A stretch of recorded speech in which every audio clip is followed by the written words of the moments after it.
So I guess it's about that time for another round of battle rating changes, and this time they're actually not that bad. But welcome back to another Talking Head video. This time, of course, we will be talking about the preliminary notes to the upcoming battle rating changes for January of this year, which is 2023. If you're watching this from the future, holy crap, why are you watching this old video? It means nothing now, right? But let's go ahead and get into the meat of the subject, which is first the disclaimer. Now, everything I will be talking about is going to be entirely subject to change. What I'm going to say might not just happen, or it may get a little bit worse, depending on how you view this entirety of the BR changes. Alongside that, the background footage you are currently seeing, I did rip from my stream. It's where I dropped a pretty good looking nuke from playing the Jumbo 76 in a slight up tier, and I thought it was too good to be true, right? So I have it turned down really low. If you hear my voice in the background, I do apologize for that, as it was just the easiest way to go about it. And to add, should you for whatever reason disagree with some of these changes, you are more than welcome to use the link down below in the description. Go over to the forum post and let them know exactly what you think about these changes. Remember, you will not be able to get anything done if you do not raise your voice to a certain problem or something you disagree with. Now, granted, Gaijin has a small habit of not really listening to this kind of stuff, even with really good points, and they do close the forums pretty quickly. I mean, they only last for a couple of hours, at least the last one did anyways, and it kind of left a really sour taste in most of our mouths, but it's still open from the time of this video's recording moment, maybe not publishing, but recording, and hopefully you can just throw in your own 2 cents and get things to change. So without further ado, let's dive in to the actual logs, shall we? And as always, we're going to start with the ground vehicles and all of the changes they did get. Also, I will not be going into detail with the arcade settings or the arcade changes. I don't play arcade much. I don't really care much to play it. So if you want to go ahead and see that, again, description, link, you know the whole deal. So as a start, this is one that I kind of don't agree with, but I do at the same time. The Strela. Now, yes, I understand that I did oversell this vehicle a little bit in one of my previous videos. I think I kind of did that a little bit too soon, I would say, because this vehicle is now moving down to battle rating 9.0, which means that this thing is going to, I wouldn't really say OP. I don't want to say that one more time because I feel like I'm just going to be eating my words again. I feel like this might be a little bit of a problem. Those missiles are very good. Granted, they're pretty easy to flare for the most part. When you play in the lower tiers, you don't have many aircraft that have flares, which means that you're going to have to deal with those 20G overload missiles, and they kind of act like TY-90s to some extent, although that means aircraft will be coming much closer, which means that they have a slightly better chance of dodging them as those missiles travel really, really fast. So seeing this move down to 9.0 may or may not destabilize some things. I won't really say prematurely this time. And of course, we also have the Martyr 1A3, a battle rating 8.0 vehicle, now going to be moving down to 7.7. That's right, a vehicle that's going to be paired up with the mouse. That's quite interesting. You do have Generation 1 thermal sights, APDS with the 20mm, and you also have a pretty damn good ATGM. It's the Milan.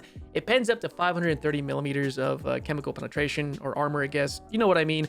And it's not exactly something I'm looking forward to seeing. It's not really going to destabilize anything, but it is very annoying to fight against those vehicles, as they can be in a hold down position quite effectively and efficiently with some decent gun depression, which means that this is something I don't mind, but is very curious to really see.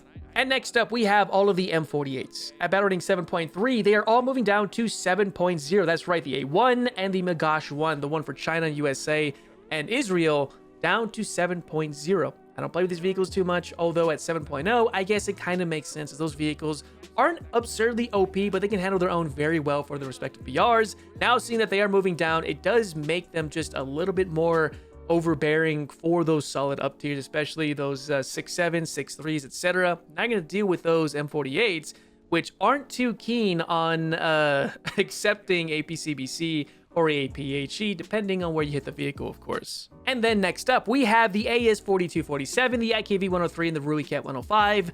Both of these vehicles, the 105 and the AS42, are going up in BR from 1.7 to 2.0 and 8.7 to 9.0 respectively. Now, I want to bring more attention to the Ruicat. This thing needed to move up to 9.0 the moment it got DM33. DM23 is a good round. DM33 just makes it just that much better in the 105 category. And trust me when I say it made that vehicle almost overnight just that much more brilliant, right? And when you pair that with the traction changes to snow and desert and dirt, excuse me, or sand, it makes for a very formidable vehicle. Trust me, I've been dealing with them as of late, and they have been a fairly large nuisance. So seeing them move up to 9.0 does make things a little bit more balanced in my honest opinion, although that is really not only subject to change, but that falls upon your own, I guess, perspective on how you view the vehicle. Oh, and we also have some rate of fire changes. Some of them are being increased, more specifically with the M10s for Chinese lineups, French as well as the Americans. They are going up from 9.5 rounds per minute to 10.9 respectively, which means that you get a quicker firing, quicker loading, well, that makes sense, I guess, M10 for the respective BRs. Also, the Martyr 3 has had its rate of fire increase from 10 to 12 rounds per minute, but the Type 69-2G is losing its reload speed. It goes from 8 rounds per minute to 7, which means that you have around 7.5 seconds of reload currently, moving up to around 8.6, I believe, with an aged crew. And I think 9.1 or so with an expert, which means that it's putting this more on par with the T62, T55s, etc. Kind of a big bummer. Oh, and last but most certainly not least, the Khalid. It's getting the L23 round. Finally, it's getting the damn round. This thing, why would you have a 9.0 Chieftain with APDS? It made no sense to me whatsoever. It was not worth it. It still isn't. But now seeing that it's getting the L23 round, it makes it much more worthwhile. It's the same round found on the Chieftain Mark 10, which means that, yes, you finally get your Golden Eagles worth because, holy crap, APDS? Are you serious? But anyways, let's go over to aviation where things get a lot more interesting. I am pleased to announce that we are getting a BR decompression. Holy crap, it has been a long time. Aviation has needed it. We now have, instead of 11.7, 12.0, and all of the new stuff is moving up there. The F-16s, all of them, the MiG-29, the F-14 is going up to 11.7 and changing up in rank as well to rank 8. The Tornado is going up as well, and also, but I forgot to mention in the tank part, is more vehicles are required to unlock certain BRs for, I think, Sweden, I believe, I have to go take a look at that now. I have the list open right here. Let's see, Sweden, Israel, and Japan. So there's that. But a lot of other aircraft are also moving up in BR from 11.3 to 11.7. The F4 EJ Kai, the Harrier. In fact, I have the list right here in front of you. Of course, it's been up the entire time. You can take a look at those changes right there. But that is incredibly interesting, as I can feel a lot of the compression when I used to play. Not quite a bit, but when I do play, I could see. And also, the Z19s are moving up in BR from 10.3 to 10.7. Those TY90s in a 9.3 down tier were absolutely insane. They still are in the up tier. Don't get me wrong, but holy shit, this thing. Good luck dodging those TY90s. And to add, the Z9 and the Z9WA are going up from 9.3 to 9.7 and 9.7 to 10.0 respectively, which I did recently make a video talking about the Z9, I believe it was, and it makes sense, and I kind of blame myself for that one. And then, of course, we have the F104A, C, and A for F100 for China going down from 9.7 to 9.3.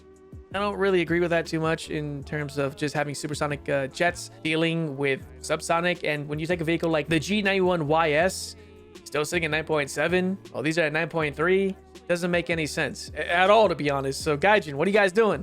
Come on, YS, move it down a little bit, would you?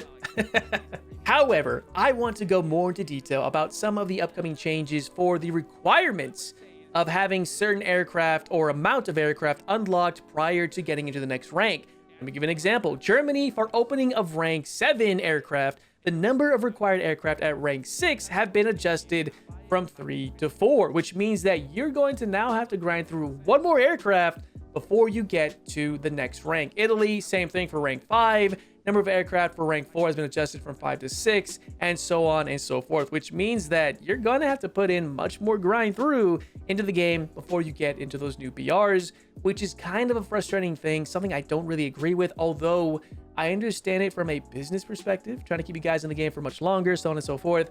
I get it, although it really comes down to how you view it as well the viewer. And I'm gonna be brief on this next one. Naval, there you go. Some down tiers, some up tiers, boat.